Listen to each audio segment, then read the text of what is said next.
Bienvenidos al nuevo mundo. Donald Trump ha ganado con holgura las elecciones a la presidencia de Estados Unidos.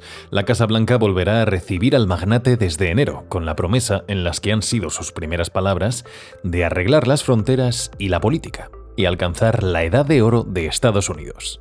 Fronteras, luego política. La victoria de Donald Trump sobre Kamala Harris, a quien ha superado con 295 compromisarios frente a 226, obliga a recalibrar la brújula para el resto del mundo. America First regresa a Washington y con él su espíritu aislacionista, los aranceles al comercio con China y Europa y sus repetidas promesas con respecto a la guerra en Ucrania y Palestina. Pero vamos a centrarnos en una de las principales preocupaciones que tenemos todos. ¿Qué impacto económico tendrá en Europa y España el regreso de Donald Trump? Hoy analizamos el futuro inmediato de la economía tras las elecciones de Estados Unidos junto a los principales titulares de la semana.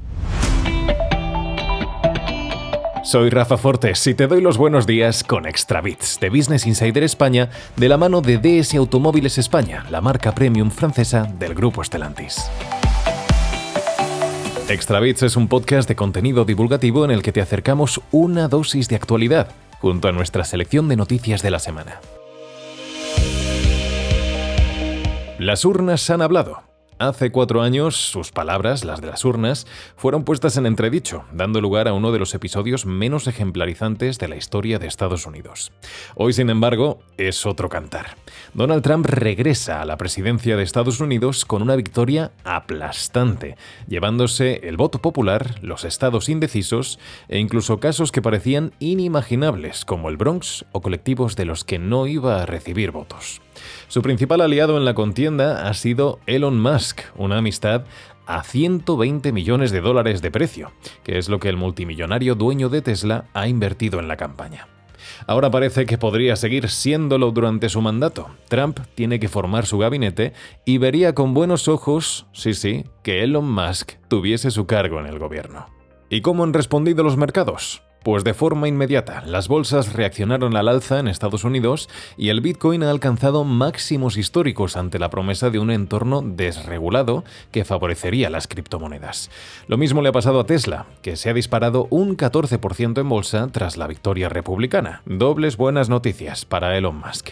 Menos fortuna ha tenido el IBEX 35, que ha sufrido su mayor caída en 20 meses, afectando fundamentalmente a bancos y renovables. Aunque los análisis todavía sean tempranos, la victoria republicana promete reactivar las políticas Made in USA, con reducción de impuestos a la industria local, pero con aumento de restricciones y aranceles a la importación, que afectaría fundamentalmente a los productos de consumo masivo, especialmente a los tecnológicos, y también a la industria energética, ante la perspectiva negacionista de Trump frente a las renovables.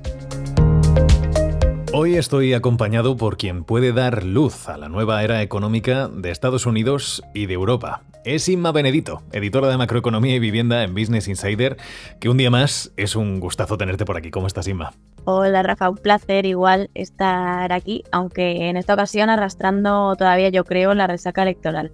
Bueno, es que parece una película si lo leo así, es el regreso de Donald Trump. Hay expertos que dicen que su vuelta a la Casa Blanca llega en el peor momento para Europa. Cuéntame, ¿qué factores entran en juego para que la situación sea tan complicada para nosotros? Pues mira, a ver, para que te hagas una idea del percal. Ayer hablaba con Alicia García Herrero, que es investigadora senior de Bruegel y economista jefe en Natixis. Y ella me decía, a ver, ¿qué te puedo decir que no sea dramático? Y es que todo es dramático. ¿Por qué? Pues bueno, porque tenemos a un gobierno alemán resquebrajado y la ultraderecha asomando la patita.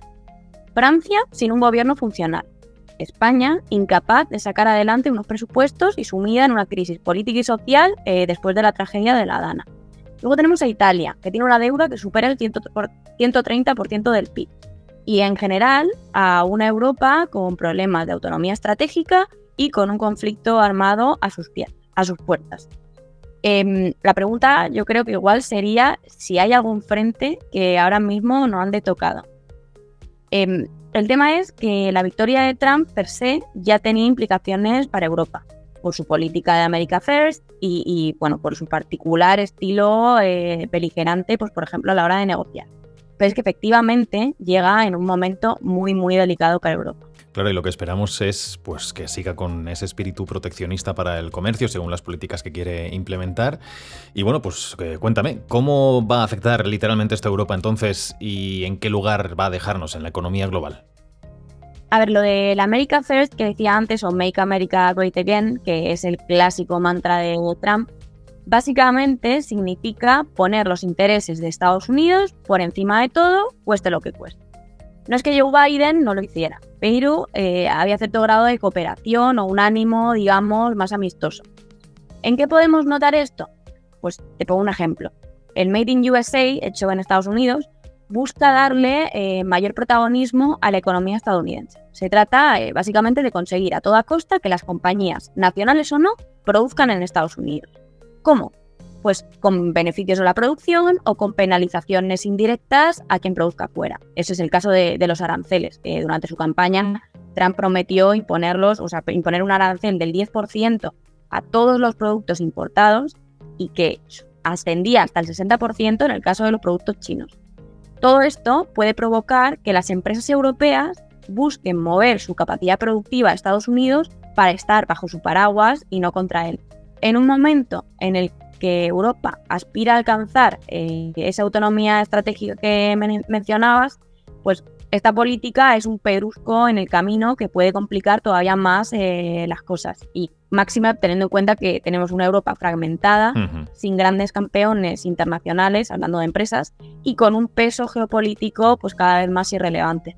Claro, pero ¿estamos capacitados? Bueno, ¿cómo de capacitada está la Unión Europea para reaccionar unida a las políticas de Trump? Pues era lo que comentábamos antes, que si tuviéramos que decidir, o si Europa, mejor dicho, tuviera que decidir cuál sería el peor momento para que esto ocurriera, ese momento sería ahora. Y lo peor es que no tiene que ver con Trump.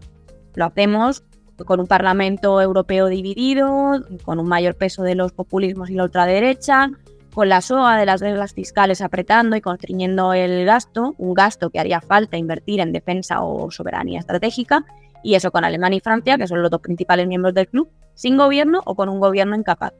La única chispa que arroja algo de luz son los informes Letta y Draghi, publicados en los últimos meses, con medidas para mejorar la competitividad europea, que podrían ser un manual de instrucciones para conducir en la oscuridad y reconstruir esa unión.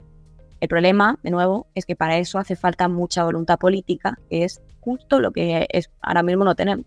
En medio de estas crisis tenemos una bastante grave, que es el conflicto en Ucrania.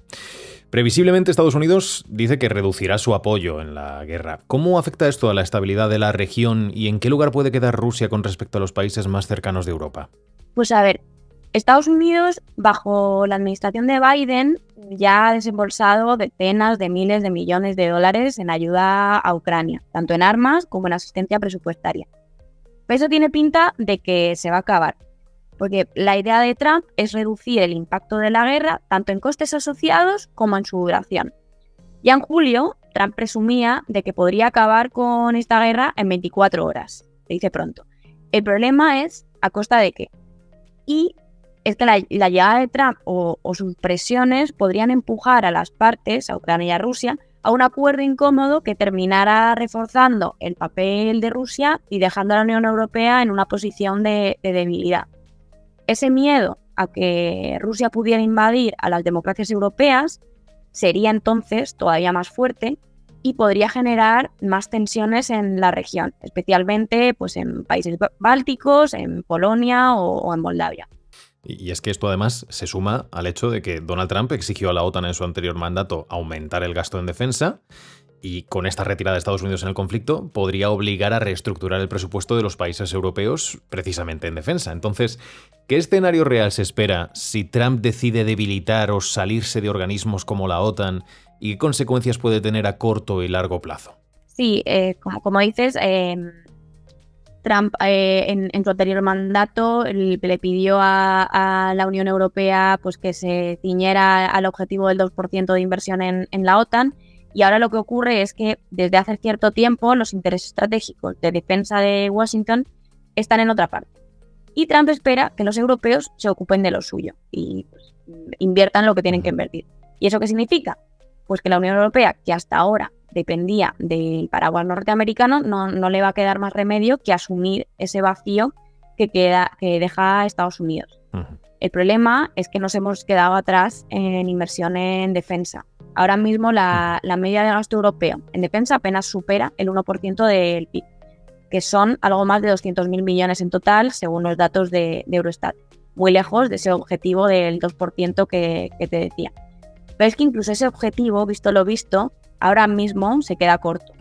El informe Draghi, por ejemplo, calcula que las necesidades de inversión en digitalización, defensa y energía deberían llegar al 5% del PIB europeo. Entonces la pregunta es, ¿cómo vamos a asumir ese gasto en un momento en el que nuestra deuda, la deuda de la Unión Europea, ronda el 82% del PIB y en el que además acaba de entrar en vigor el Pacto de Estabilidad? El Pacto de Estabilidad marca una serie de reglas fiscales que limitan el gasto de los Estados miembros. No podemos superar, o los Estados no pueden superar ni el 3% del déficit ni el 60% del PIB en el caso de la deuda. Entonces, hay que gastar más, pero no podemos gastar más. Y esto no es solamente una amenaza a la estabilidad de la OTAN, porque también es de la OMC. Vamos, que el multilateralismo, la colaboración entre países para resolver problemas globales, podríamos decir que está en jaque, ¿no? Efectivamente. Mientras Trump estuvo en la Casa Blanca, ya en su anterior mandato, los organismos multilaterales pasaron a tener un papel irrelevante en el orden mundial. Ahora estamos en un momento en el que la acción internacional está de nuevo en entredicho, pues por ejemplo con el caso de las resoluciones relativas a Israel por la guerra en Gaza.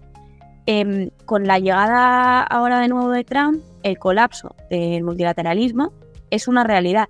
Y el mayor problema es que esas instituciones, la OTAN, la OMC y ese multilateralismo, esa voluntad de trabajar conjuntamente con otros países, son los pilares sobre los que se erigía o se erige el modelo económico y de seguridad de la Unión Europea. Y en esa situación pues nos ha dejado. Para terminar, te tengo que preguntar entonces por un poquito de esperanza. A ver si me la puedes dar. ¿Puede Europa reforzar su autonomía estratégica sin la dependencia permanente de Estados Unidos? ¿Y cuáles serían los primeros pasos para una Europa más independiente en términos de seguridad y economía, que no dependamos tanto de Estados Unidos? No sé si soy yo la persona para dar esperanzas, pero lo que sí que se sabe es que, o lo que sí que dicen los expertos, es que Europa tiene que ponerse las pilas. Toca invertir más en asuntos clave, como por ejemplo es defensa, pero también es cambio climático o digitalización. Y, por supuesto, reforzar la autonomía estratégica y empezar a mirar, igual que va a hacer Estados Unidos, por el interés propio buscando alianzas. Claro. Ahora, ¿que podamos hacer todo eso en este momento? Es una pregunta muy diferente y se antoja complicado, pues dado el escenario de fragmentación que comentábamos hace un rato. ¿Cuáles serían los primeros pasos? Pues bueno, el primero se llama Informe Draghi y llegó hace pocos meses. Tiene 400 páginas y un centenar de medidas.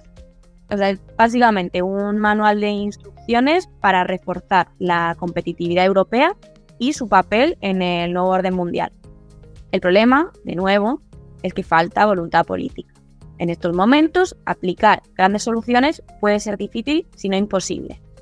Sin embargo, buscar pequeñas alternativas que solucionen un gran problema, aunque pues no suene tan bonito, puede ser un camino para Europa. Y te doy algunos ejemplos que llevamos en un tema que sacamos hace unas semanas sobre los campeones europeos.